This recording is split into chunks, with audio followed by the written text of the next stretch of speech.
While you were filming, what's the moment that you realized and went, okay, this is happening, I'm in Star Wars?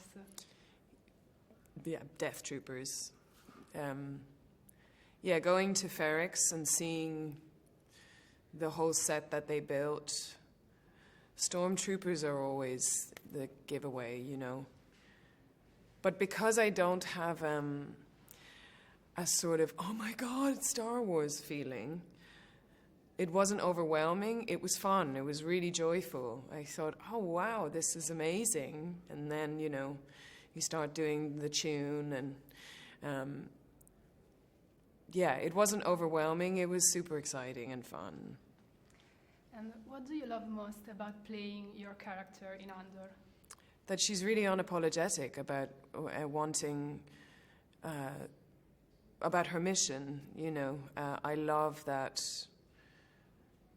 you sort of think that it's like a woman in the workplace thing, and then you find out, no, it's not. It's this woman is just as capable as any man of,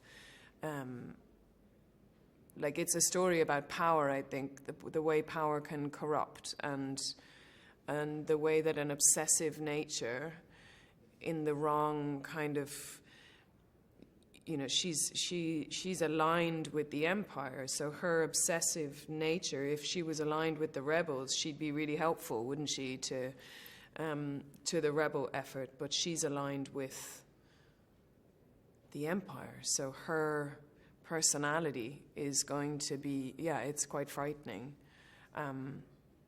because she believes in the mission so much.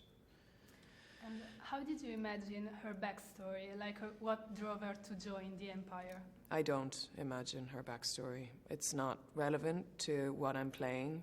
I mean, if Tony writes a backstory, then I'll think about it then. But right now, she's just she exists where she exists, and I don't really try to make things too dark in there. I just play it. It's play.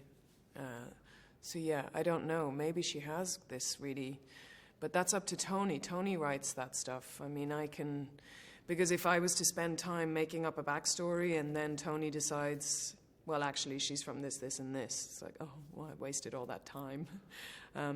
I don't need to. I know that she is a woman with huge capability for excellence, and she's meticulous and all of those things. That's all I need to know about her right now. What do you think makes Andor different from other Star Wars shows? Well, I don't know enough about other Star Wars shows, so I don't. I'm only starting to watch everything now.